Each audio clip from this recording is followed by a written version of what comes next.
Alors, l'urbanisme et les travaux, c'est dans nos réunions de quartier le plus gros morceau. C'est un dossier qui est porté par l'adjoint à l'urbanisme et aux travaux, qui est Guy Lozac, qui a succédé donc à Alain Navarro, qui avait fait un gros travail là-dessus.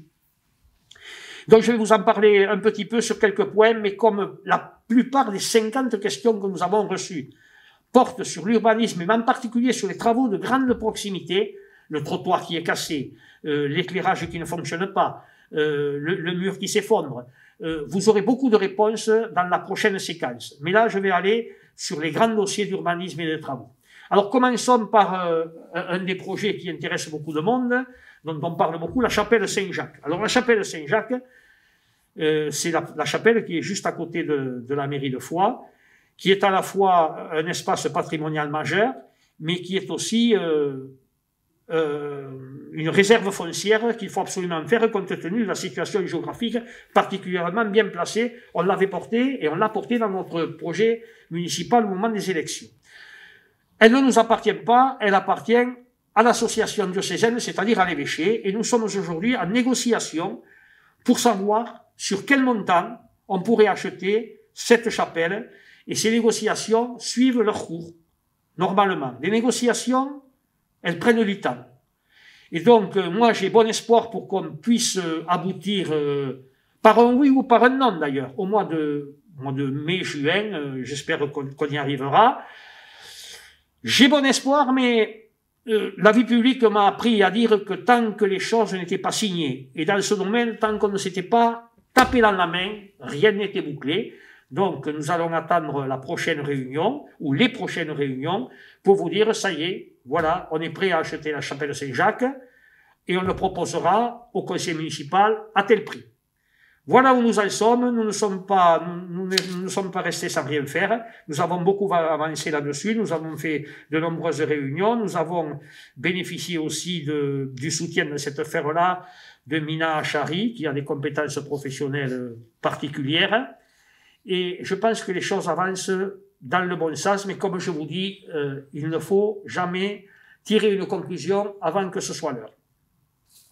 Sur la voirie, c'est-à-dire les rues et les trottoirs et les enfouissements de réseau aussi qui vont avec, on a beaucoup fait depuis mars 2020. J'ai ici une liste à portée de la main. Ce qui a été fait au sein de la commune, au sein du centre historique, bien entendu, mais aussi dans nos quartiers périphériques. J'habite un quartier périphérique, donc je sais de quoi je parle. Moi, je suis au Capitani, mais je sais qu'il y en a qui sont à Calira, qui sont à Montgauzy, qui sont au Courbet. Et donc, le travail a été fait sur le centre historique et dans les quartiers de manière très, très conséquente. Je veux rappeler simplement, nous rappeler simplement, parce que là aussi, on a tendance à oublier les choses. Depuis ces derniers mois, l'avenue de Sibian, terminée. L'avenue du Stade, terminée. La rue Palmade qui passe devant l'école Nelson Mandela, terminée. Chemin de Cézenac et la Grausse, les travaux ont été réalisés. La cour de l'école Marie-Carole, terminée. La rue Petite des Ruisseaux, à côté du boulevard Alsace, terminée. L'avenue de la République au Capitani, dont je vous parlais tout à l'heure à propos des plantations d'arbres, terminée.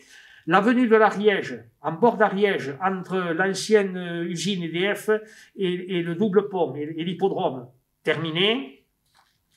Le boulevard Cap-de-Ville, la grande avenue qui est devant le collège de la Canale, terminée. Juste à côté, la rue des Noyers et la rue Marcel Dupuis, terminée, avec la résolution d'un problème qu'on traînait depuis, moi j'ai l'habitude de dire, la préhistoire. En fait, depuis une bonne quarantaine d'années, l'impasse Marcel Dupuis, le problème également, qui était un problème juridique, est réglé, et pour le plus grand bonheur d'ailleurs des quelques résidents qui habitent dans ce secteur.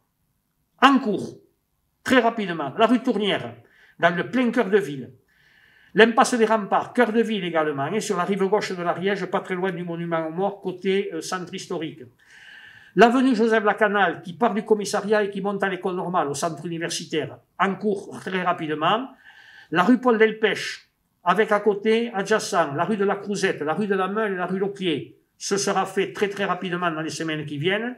La rue Jean Monnet, au niveau du conseil départemental, c'est également au programme. La rue des Briols, également au programme. Ce sera d'ailleurs la continuité du pont de l'Écho qui permettra d'une part de rendre service aux résidents, mais d'autre part également d'assurer le lien vélo-piéton entre le pont de l'Écho et la gare SNCF. Ça, ce ne sont que des exemples. Dans l'intervention que fera Guy Losac, que nous donnera Guy Losac sur la réponse aux questions, vous aurez des listes beaucoup plus complètes et je souhaiterais d'ailleurs que ces listes soient portées sur notre site internet de la mairie. C'est ce que je demanderai au service le moment venu. Après, on a des travaux obligatoires, des travaux de mise aux normes, en particulier en ce qui concerne l'accessibilité. Et donc là aussi, c'est de manière permanente, récurrente, que l'on s'attaque aux travaux d'accessibilité. Et je vais vous en donner également quelques exemples. L'accessibilité, elle a été réalisée à la base du Rébèche, sur le parcours de canoë-kayak, au billard club, à la salle de gymnastique, au tennis, au vélodrome, au parc Bouchère, au boulodrome du Capitani. Ce ne sont que quelques exemples. Et les services m'ont donné une très longue liste. J'ai pris quelques exemples qui imagent. En 2021, ce sera la maison de quartier de Cadirac, la maison de quartier du Cardier, le dépositoire du cimetière de la Borie, c'est ce qu'on appelle le cimetière de la route de l'Herme. Alors je le dis, quand on parle de la Borie, c'est le hameau qu'il y a autour du cimetière de la route de l'Herme. C'est le quartier de la Borie. D'ailleurs, le chemin qui arrive du Capitani et qui monte au cimetière s'appelle le chemin de la Borie, donc le dépositaire de la Borie. Et ensuite, accessibilité va être faite également sur les cimetières de Foix, 3 cimetières, le centre-ville, bien entendu, Champ de Mars, le petit cimetière de la Barre que je vous invite à aller visiter, qui est merveilleux, et également le cimetière, le grand cimetière de la Borie dont je viens de vous parler. Il y a d'autres travaux, bien sûr, d'accessibilité qui sont programmés. Là aussi, si les questions sont posées là-dessus, mais je pense pas qu'il y en ait beaucoup, Guy Losac vous fera le point lors de la prochaine intervention. Et puis, il y a des travaux qui arrivent comme ça, qui vous arrivent, vous ne savez pas pourquoi. Quand il y a un éboulement à Flassa, il faut le réparer. Ça a été fait, nous en avons largement parlé, et dans la presse et sur nos moyens d'information. Les chutes de pierres, on en a parlé pour ce qui concerne le vignoble, mais on a eu aussi quelques pierres qui se sont détachées au niveau du cours Irénée-Cross, entre les deux ponts. Normalement, ça ne devrait pas être très grave, mais enfin, on ne sait jamais, il faut maintenant faire le point là-dessus, également au Saint-Sauveur. Et ensuite, on a des exigences de l'État, ce qui est tout à fait normal, sur les ponts. Après avoir fait un diagnostic, on est obligé d'intervenir sur 5 ponts à Foix. Alors, vous les connaissez peut-être pas tous, allez les voir parce que certains sont pittoresques. Sur la rivière l'Alse, qui est la rivière qui descend de Pradière et qui va se jeter dans l'Ariège au niveau de l'usine électrique, après l'usine électrique de la Barre, vous avez 3 ponts là qu'il faut qu'on reprenne. Celui de la ferme Piquemal, juste avant la côte qui monte à la Borie, on appelle ça le pont du Coustou. Un autre, toujours sur l'Alse, un petit peu plus loin, au hameau du Capitani, derrière le grand bâtiment où il y a un délogement collectif, Ginabat. Et ensuite, au hameau de la Barre, juste à côté de la chapelle et du cimetière, vous avez un magnifique pont, très très ancien, qu'il faut également que l'on conforte. Ensuite, il y aura des travaux sur le pont Vieux de Foix. Celui-là, vous le connaissez pour le conforter également. Et ensuite, vous avez un pont sur lequel il faut qu'on travaille, c'est le pont d'Allo, boulevard du Sud, sur la rivière qui descend du Prat d'Albis et qui longe le lotissement d'Écoum, qui est le ruisseau de Gariac. Voilà les 5 ponts sur lesquels on est obligé d'intervenir. Et là, on n'a pas le choix. Il faut bien sûr aller chercher des subventions, mais dégager les financements nécessaires. Et ça, quand ça vous arrive, vous n'avez pas le choix. Vous êtes obligé de le faire et de l'insérer dans le programme financier, budgétaire en particulier. Voilà donc pour les ponts. Sur l'urbanisme et les espaces publics, je vous l'ai dit, il y a les travaux structurants, dont la liaison gare, cours Irénée-Cross, qui est l'ancienne sécurité sociale qui passe devant le restaurant Phébus. De là, on prend le pont Vieux, on rentre, on remonte toute la rue d'Alcacé, et sur ce mandat, on arrivera au bout de la rue d'Alcacé sur la rénovation de l'espace public, qui sera une restructuration totale de cette liaison entre la gare et les allées de Villothe. Le projet continuera bien sûr, parce qu'il sera global, par la traversée des allées de Villothe, la rue du sénateur Paul Lafont, le Champ de Mars et le centre culturel. Le centre culturel n'étant plus très loin après, par l'avenue de l'Ariège, n'étant plus très loin du parc Bouchère et de l'espace sportif de l'autre côté. Donc ça va être pris en charge dès 2021. Ensuite, il y a une structure, moi, qui me paraît particulièrement intéressante, dont j'ai parlé tout à l'heure à propos des parkings de périphérie, qui est la liaison directe, quand vous rentrez dans Foix, entre le double pont, ce qu'on appelle l'hippodrome, et le parking de la Vigne. Aujourd'hui, quand vous rentrez par l'un des deux ponts, d'ailleurs, peu importe, et que vous arrivez, que vous allez au parking de la Vigne, qui est un parking assez vaste et gratuit, vous êtes obligé de faire tout le tour des allées de Villerotte, vous êtes obligé d'aller chercher la rue du sénateur Paul Lafont, d'aller faire le tour devant la piscine, de passer au ras du centre culturel, de contourner le cimetière et d'aller chercher ce petit chemin qui vous amène au parking de la Vigne. Demain, on est en train de faire des acquisitions foncières qui nous permettent de passer.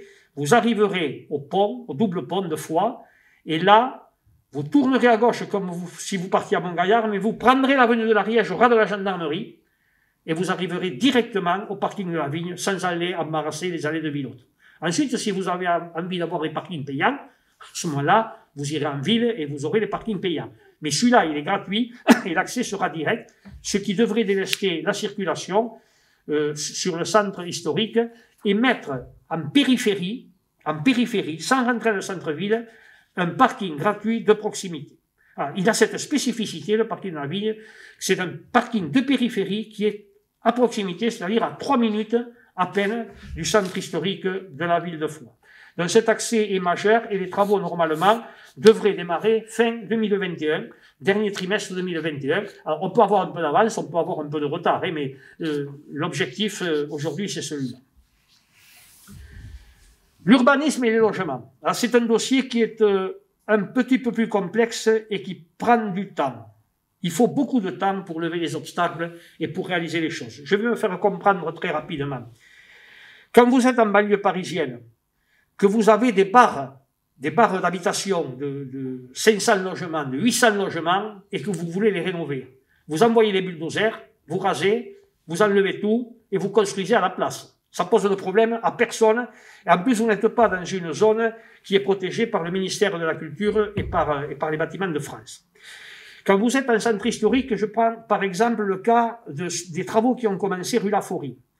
Vous avez d'abord 3 propriétaires différents, de 3 maisons différentes, maisons qui ont brûlé. Donc il faut d'abord faire les acquisitions. Et vous tombez sur le fait qu'il y en a 2 qui sont faciles à faire et la 3e qui est difficile. Donc vous perdez là-dessus beaucoup de temps. Ensuite, il faut que vous fassiez des études de sol. Il faut que vous répondiez à toutes les réglementations.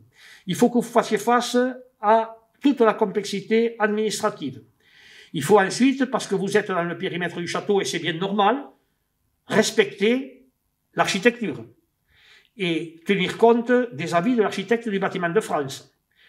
Et ensuite, quand vous avez tout ça, vous tirez l'addition et vous avez une somme. Et là-dessus, il faut que vous trouviez les moyens financiers de le réaliser. Parce que quand vous avez un porteur de projet comme l'Office HLM, qui là fera de la location, avec une vente de magasins au rez-de-chaussée, location au-dessus, sur 3 logements, il faut qu'il puisse, puisqu'il faut qu'il fasse l'équilibre financier, qu'il puisse louer à un tarif qui soit un tarif qui leur permette l'équilibre financier. Si ce tarif ne permet pas l'équilibre financier, l'Office HLM se retire et vous conservez des maisons brûlées au lieu d'avoir des logements qui sont restaurés. Donc c'est toutes ces difficultés qu'il faut essayer de réduire au fil du temps, et ça prend du temps, ça prend beaucoup de temps.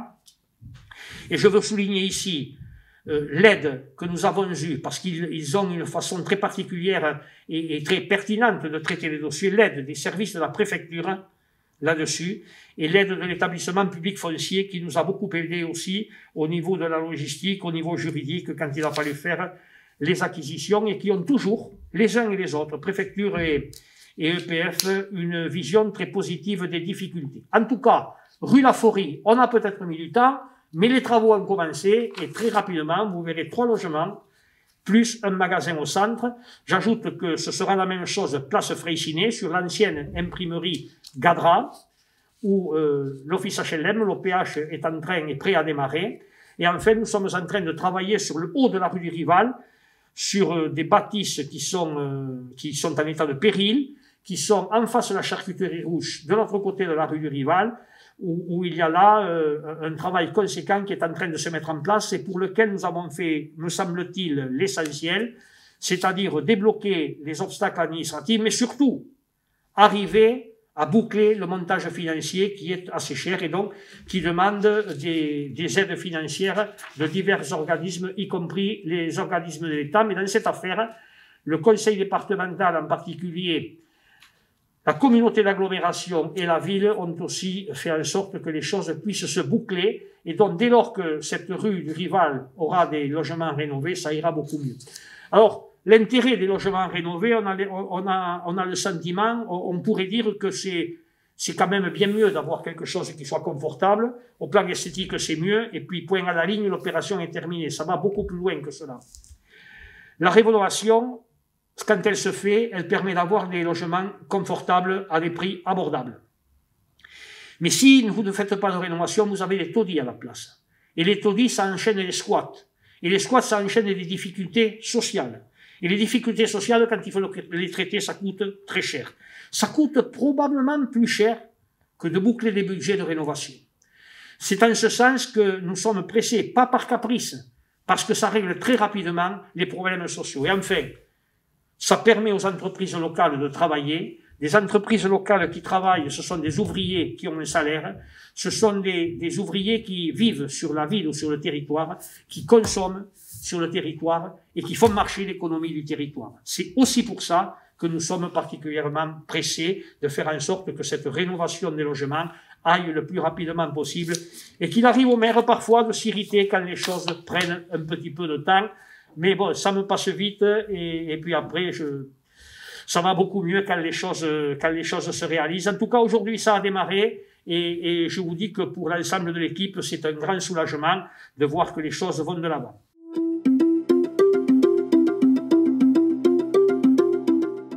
À côté de cette activité, nous avons des implications sur lesquelles nous ne sommes pas porteurs, mais sur lesquelles nous apportons quand même notre contribution, y compris notre contribution financière. Je vais vous en citer quelques-uns.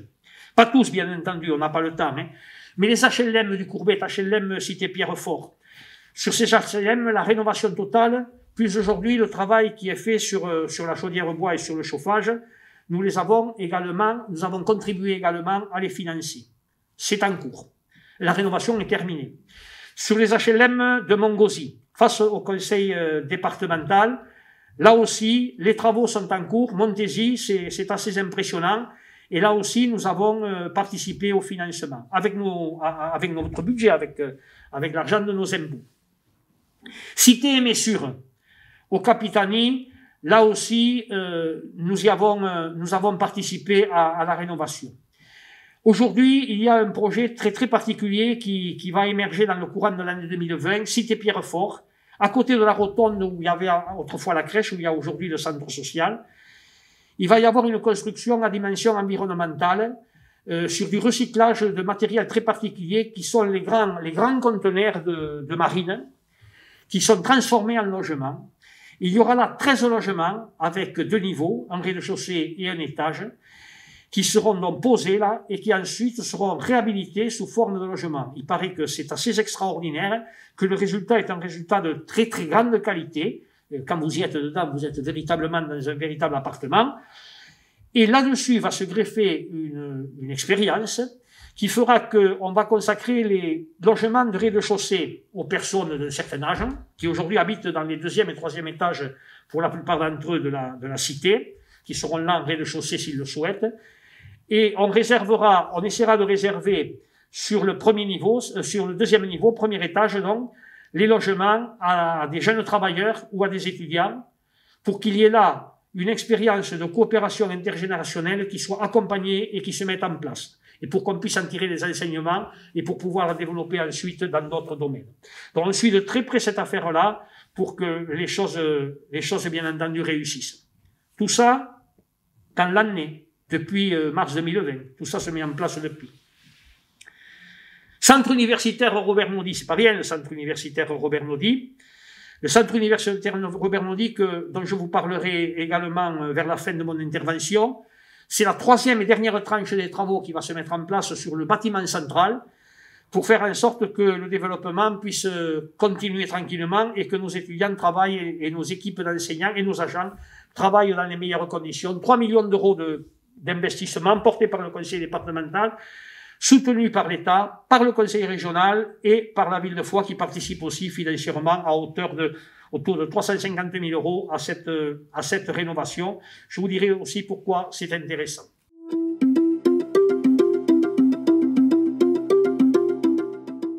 L'institution communauté d'agglomération du Pays de Foix-Varilhes. Alors, à une époque, il y a plusieurs décennies, les communes se sont regroupées en communautés de communes du Pays de Foix. Il y avait là Foixville et Foix rural, 20 000 habitants en gros, un peu plus de 20 000 habitants. Et à côté de chez nous, il y avait une communauté de communes qui était la communauté de communes du canton de Varilhes, 10 à 12 000 habitants.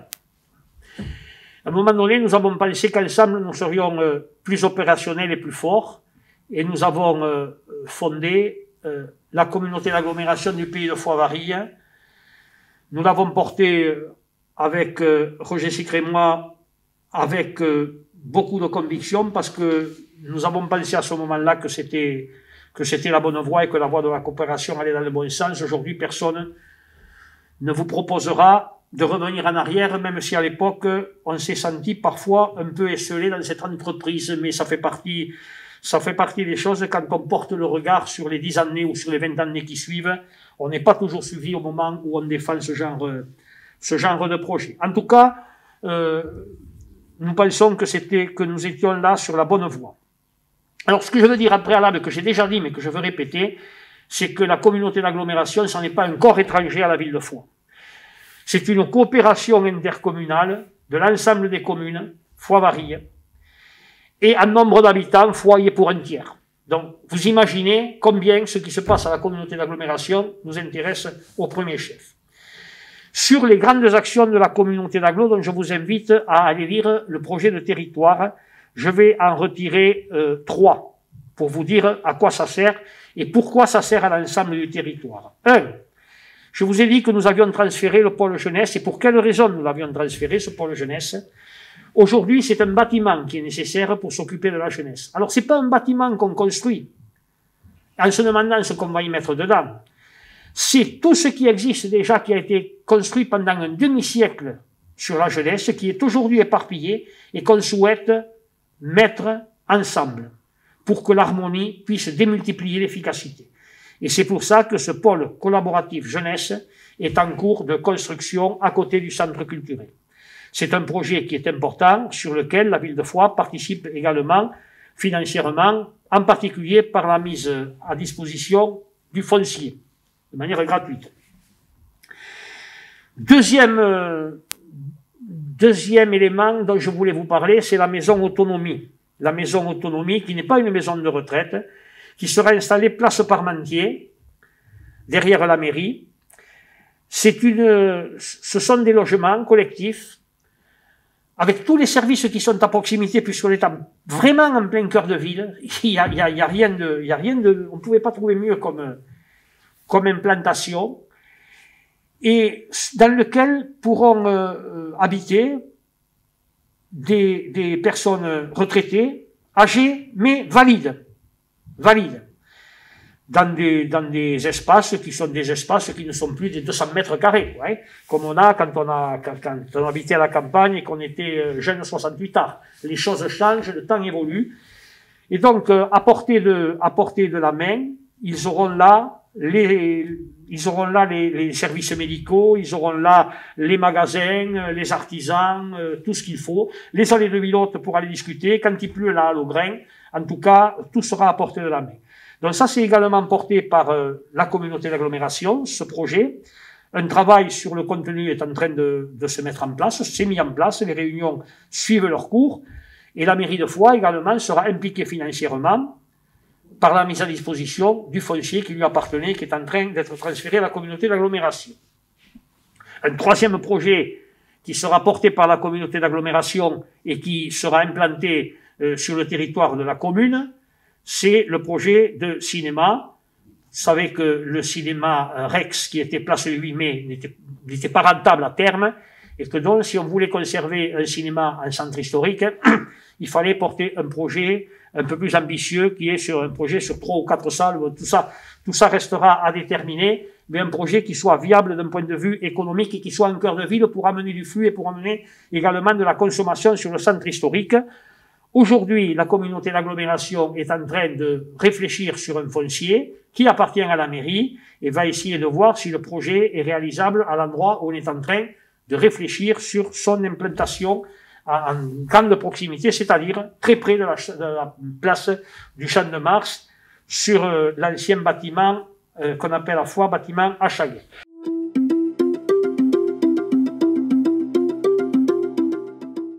Un élément qu'on oublie souvent, que je veux aborder, c'est celui du maintien des services et des grands services publics dans la ville, cœur de l'Ariège, la ville chef-lieu du département de l'Ariège.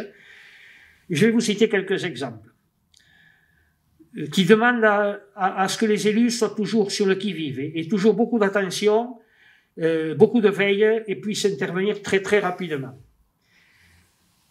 EDELIS, que les vieux Fuxéens appellent EDF, s'était implanté au Capitani et aujourd'hui, sur ces terrains, il n'est plus possible de faire fonctionner cette entreprise. Et donc cette entreprise a failli partir du territoire.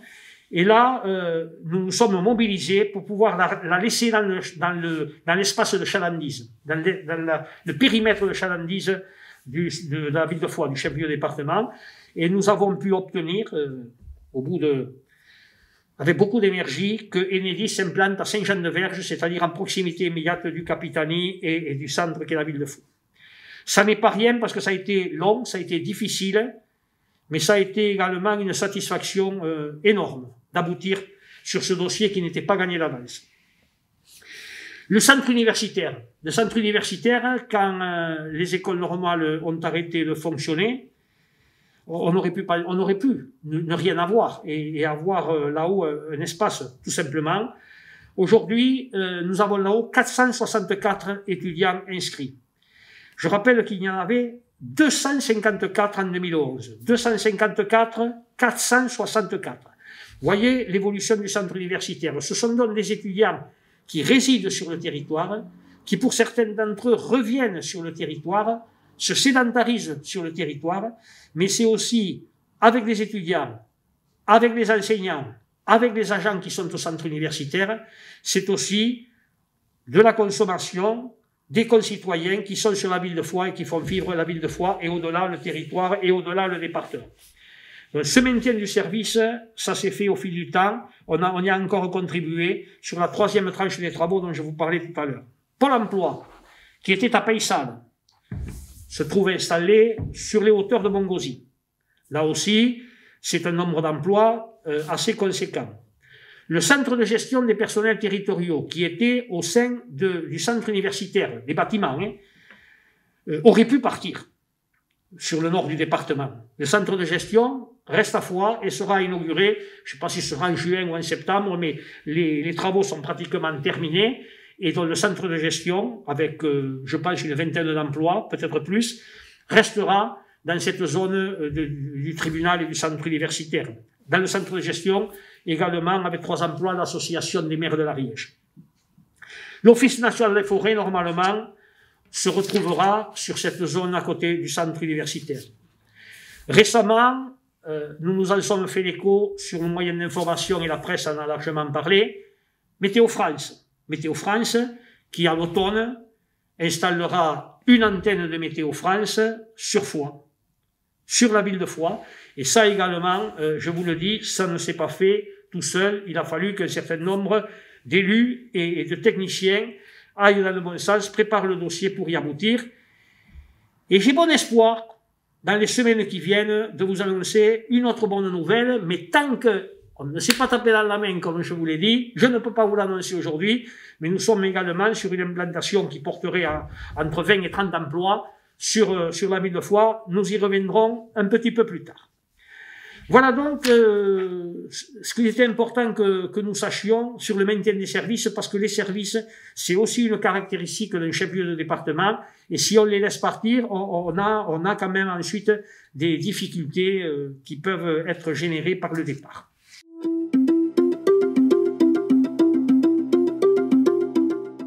Deux mots des finances. Les finances d'une ville, c'est à la fois le fonctionnement, et c'est à la fois l'investissement. Le fonctionnement, on en a parlé au moment du vote du budget, et vous avez vu à quoi ça sert. Tout mon propos précédent porte pour une grande partie sur le fonctionnement, en particulier sur les services. Et ensuite, l'investissement, comme nous l'avions dit, nous serons sur un objectif de 24 millions d'euros d'investissement sur la durée du mandat, c'est-à-dire en gros 4 millions d'investissements par an. Je pense que nous serons en capacité, sauf cataclysme économique, ce qu'on ne sait pas et dans la situation actuelle, de tenir le cap. Notre situation, quelle est-elle aujourd'hui? Au niveau de l'emprunt, nous avons aujourd'hui un endettement de 200 € en gros par habitant. La moyenne des villes comparables est autour de moins de 1000 €, doit être autour de 900 € à peu près, donc nous avons une marge qui nous permet, si c'était nécessaire, soit pour un investissement majeur et productif, soit pour un élément imprévisible qu'on ne connaît pas aujourd'hui, nous avons la possibilité d'avoir recours à l'emprunt. Et donc, ce que nous allons faire, c'est prendre une part de cet emprunt pour financer les 24 millions d'euros, une part raisonnable, pour laisser une part importante de possibilités d'emprunt aux équipes qui nous succéderont et dont je ne serai pas. Préparer l'avenir, voire à 20 ans, voire à 30 ans, le préparer y compris d'un point de vue budgétaire, c'est une marque, de mon point de vue, de responsabilité. Le plus facile serait d'emprunter et puis de dire les autres se débrouilleront après. Ça n'est pas notre logique. Nous sommes sur cette logique de prévision de l'avenir depuis de très nombreuses années. Elle a été impulsée par Jean-Noël Fonder, elle a été confirmée par les équipes de Richard Saint-Sac. Elle continuera sur la durée de ce mandat. Demain, ensuite, sera un autre jour. Et au niveau de la fiscalité, nous avons aujourd'hui une fiscalité pour une ville autour de 10 000 habitants, une fiscalité qui est comparable aux fiscalités des villes de même, comparables, les villes de même, ce qu'on appelle les villes de même strate. Et donc, il faut qu'on soit très très prudent par rapport à cette fiscalité, c'est-à-dire qu'on ne peut pas déclencher des investissements ou créer des services qui génèrent des frais de fonctionnement sans qu'on ait derrière à l'esprit que ça mènera une hausse de la fiscalité. Donc, c'est la raison pour laquelle on tient les finances et que parfois, quand on est maire, qu'on est dans une équipe municipale, on est obligé de dire non, ça n'est pas possible. En tout cas, ça n'est pas possible maintenant. Ça, c'est un élément. Deuxième problème qui est important pour cette ville, à une époque où franchement, les budgets sont difficiles, sont de plus en plus difficiles à boucler. L'époque bénie d'il y a une vingtaine d'années n'existe plus. Hein.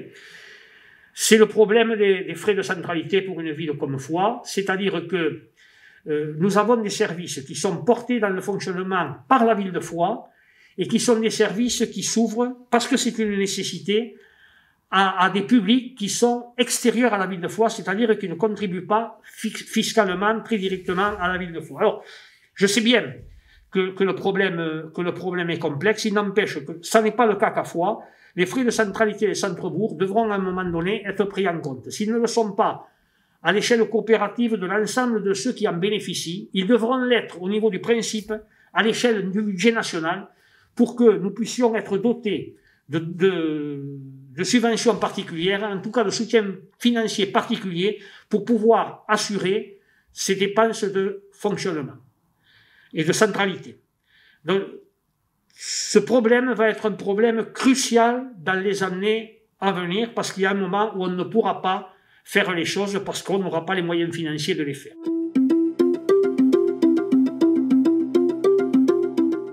Deux mots quand même sur la démocratie locale. C'est pas d'aujourd'hui que nous parlons de démocratie locale, mais aujourd'hui on en parle encore et on en parle toujours. D'abord l'information. On a essayé de mettre en œuvre, et ça s'est développé, on ne fait pas moins d'informations qu'avant, on en fait beaucoup plus.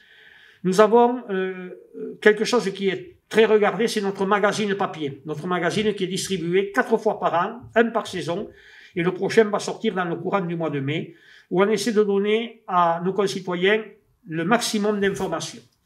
Ensuite, nous avons les réseaux sociaux, que ce soit Facebook, que ce soit la newsletter qui arrive tous les 15 jours dès lors que nous avons entre les mains l'adresse courriel. Ceux qui ne l'ont pas et qui souhaitent le recevoir, nous la ferons passer. Tous les 15 jours, vous avez 5 informations qui arrivent et qui vous donne un petit peu un aperçu de ce qu'est la vie de notre commune. Et après, il y a des réunions thématiques, en particulier réunions thématiques sur les travaux, où chaque fois qu'il y a un projet important, on rassemble les citoyens qui sont directement concernés par ces projets et qui se retrouvent entre eux pour pouvoir en discuter. L'une des dernières, d'ailleurs, sur la rue Paul Delpech, la rue La Crouzette, nous étions une vingtaine, une trentaine de résidents qui étaient autour, à discuter de la manière de faire les trottoirs, de faire passer les vélos, de passer à une zone 30, à une zone 20. Tout ça est nécessaire pour les échanges. Et cette démocratie locale est excessivement nécessaire, est excessivement vivante également, plus qu'on ne le pense. Aujourd'hui, on n'a plus les réunions de quartier, je l'ai dit, donc on va essayer de compenser partiellement par cette visioconférence. Ensuite, vous avez des échanges qui sont des échanges contributifs, avec des présences sur le terrain. Je pense en particulier aux travaux, parce que c'est surtout là-dessus qu'on se retrouve, mais c'est pas seulement sur les travaux, mais sur les travaux on se retrouve. Et Guy Lozac, si vous promenez en ville, vous le voyez très souvent, entouré d'une dizaine de personnes en train de discuter de la manière dont on peut faire les travaux, que ce soit les trottoirs, que ce soit des rues, que ce soit des éclairages. Cette présence sur le terrain est absolument indispensable. Depuis que nous sommes en politique de la ville, 2016, nous avons également un conseil citoyen. Alors, un conseil citoyen, c'est pas une instance folklorique.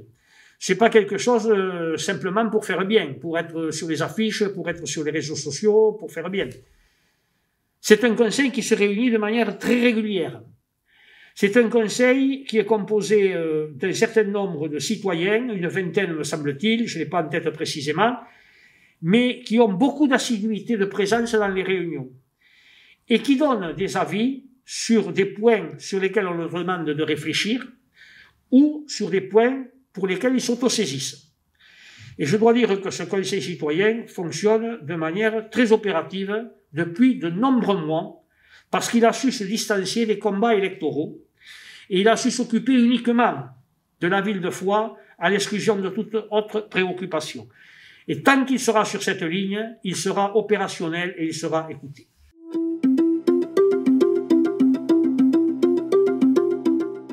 Ensuite, pour l'avenir, on va essayer de mettre en place, on va mettre en place, parce que c'est dans notre projet municipal, les conseils de quartier, sur des zones qui sont à peu près les zones de quartier que l'on faisait, qui peuvent être amendées, tout ça se discute bien entendu. Il y aura à la fois la réunion des résidents qui souhaitent participer, et il y aura aussi des budgets participatifs qui restent à déterminer dans leur contenu, dans leur fonctionnement et dans leur hauteur. Mais le principe, c'est d'avoir le maximum d'éléments pour prendre derrière les meilleures décisions possibles. Donc, ces conseils de quartier ne peuvent pas se mettre en place aujourd'hui pour des raisons sanitaires, parce qu'il faut une présence physique, une présence affective même, pour qu'on se voit autour d'une table, et dès lors que les conditions le permettront, pilotés par Fabien Guichou pour la démocratie locale, ces conseils se mettront en place. La plus belle des démocraties locales, et je l'évoquais au début de mon propos, c'est quand même la présence informelle sur le terrain. Moi, je vous assure, les jours de marché, quand nous traversons la ville, et qu'il faut 2 heures pour faire le cheminement entre là, le Saint-Volusien et la mairie de Foix, vous avez le carnet et le crayon qui se mettent en activité et les feuilles se remplissent très tranquillement. Ce contact très très direct que peut avoir un maire ou un conseiller municipal qui ne cumule pas 10 mandats, qui en a un, qui en a 2 peut-être, mais qui n'en cumule pas en permanence, ça c'est quelque chose d'essentiel et je peux vous dire que c'est en plus très très enrichissant. En tout cas, la plus grande des démocraties locales, c'est cette confiance qui peut permettre aux citoyens d'alerter son maire, d'alerter l'adjoint, d'alerter le conseiller municipal quand il en a envie et dans un délai très très court. Ça, c'est irremplaçable. Le reste est important, mais ce sont des compléments à ce contact qui est nécessaire et à cette certitude que peut avoir le citoyen de pouvoir contacter quelqu'un quand il en a envie. Tout ce qu'on a pu faire comme cheminement depuis le 15 mars 2020 a été fait parce qu'il y avait une équipe qui existait et je veux ici, j'emploie la première personne du singulier, remercier d'une part l'ensemble des agents de la mairie qui, autour de leur directeur général des services, Pierre Allière, ont soutenu cette action et ont apporté leur expertise, leurs compétences, leur travail aussi important dans des circonstances difficiles pour que les choses avancent et que nous nous tournions résolument vers l'avenir. Alors, je vais vous parler à la première personne là, parce que c'est plus une affaire d'équipe, c'est une affaire de conception. Et vous parler de l'avenir, parce que il y a un temps pour la vie publique qui est passionnant, et puis il y a en même temps la préparation des générations futures à accomplir ces tâches, puis un moment où ils prennent les tâches et où vous dites au revoir, ce temps viendra un jour pour moi. Et l'essentiel, c'est de préparer également, en parallèle de tout ce qu'on fait, en investissement et en fonctionnement, de préparer les hommes et les femmes qui pourront à un moment donné assurer ces relais. Et pour assurer ces relais, il faut que, dès le début, ils commencent à prendre part aux responsabilités et à prendre en main les dossiers, à en porter la responsabilité, à se féliciter, à savourer les moments où on réussit les choses, mais également à ne pas baisser les bras au moment où on échoue, au moment où c'est difficile, au moment où il faut dire non, au moment où il faut se confronter. Et c'est par l'exercice de cette responsabilité dans des champs qui sont très différents, les écoles, le sport, la culture, les finances, peu importe, que l'on se forme. Et qu'ensuite, on est en capacité de laisser les générations qui vous précèdent partir tranquillement travailler leur jardin et comprendre derrière les responsabilités. C'est en tout cas ce que j'ai essayé de mettre en place. C'est pas toujours facile, c'est pas un dogme, mais je voudrais que nous nous rappelions collectivement aujourd'hui qu'au niveau de l'exécutif, c'est-à-dire ceux qui ont en responsabilité directement les dossiers, sur la ville de Foix, on a un maire et 8 adjoints. Sur la communauté d'agglomération, on a un président et 4 vice-présidents. Concernant la ville de Foix, ce sont 14 postes d'exécutif, ce sont 14 élus différents qui occupent ces postes d'exécutif. Cette situation n'est pas un dogme en soi, n'est pas une fin en soi. On a pu le faire, on aurait pu ne pas pouvoir le faire, on a pu le faire, on n'avait pas fait sous le mandat précédent, on n'avait pas pu. Là, on peut le faire, mais je vous le dis, il faut savoir comment ça fonctionne, parce que cette situation, 14 exécutifs, 14 élus différents, ça n'existe nulle part. Vous ne le trouverez nulle part à l'échelle d'un chef-lieu de département. Donc, cette nouvelle génération se prépare à prendre la suite le moment venu. Mais déjà, au-delà des dossiers qu'ils ont, je veux rappeler quand même que la présidence du SMECTOM, c'est une de nos conseillères municipales venue de cette nouvelle génération qui l'assume. Et le SMECTOM, ça n'est pas rien. Le syndicat intercommunal qui s'occupe de la collecte et du traitement des déchets, il est présidé par Florence Rouche, qui a fait ses classes dans notre équipe et qui aujourd'hui est aux responsabilités, ce dont je me réjouis.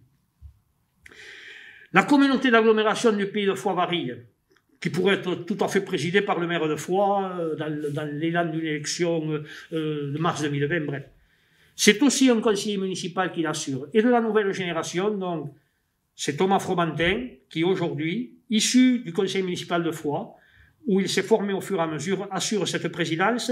Ceci pour dire que demain, il faudra que les autres se préparent à prendre les relèves de ceux qui partiront et se préparent également à assumer les responsabilités dans des instances qui sont des instances au-delà de la ville même. Je pense au conseil départemental, je pense au conseil régional et je pense au mandat de parlementaire. Il faut absolument que, lorsqu'on se prépare, on puisse ensuite se mettre à disposition de nos concitoyens pour assumer les tâches de responsabilité qui nous attendent. L'essentiel étant de ne pas penser à soi-même, d'être disponible pour le groupe, d'être disponible pour les concitoyens, en un mot, avant d'être disponible pour soi-même, d'être disponible au service d'un projet qui est un projet collectif. Ce que je viens de vous dire est peut-être, sinon essentiel, en tout cas très largement complémentaire de la longue intervention que j'ai faite sur des sujets qui étaient des sujets beaucoup plus pratiques que cela, qui est une dimension organisationnelle. Vous avez eu de la patience de m'écouter jusque-là et je vous en remercie chaleureusement et on va se retrouver donc pour la réponse à ces questions participatives, contributives que vous avez posées, pour lesquelles vous aurez une réponse vidéo, mais vous aurez également des réponses individuelles par voie de courrier ou courrier électronique qui vous seront amenées. Je vous souhaite de tout cœur à tous et à vos familles une très bonne santé. Merci à vous.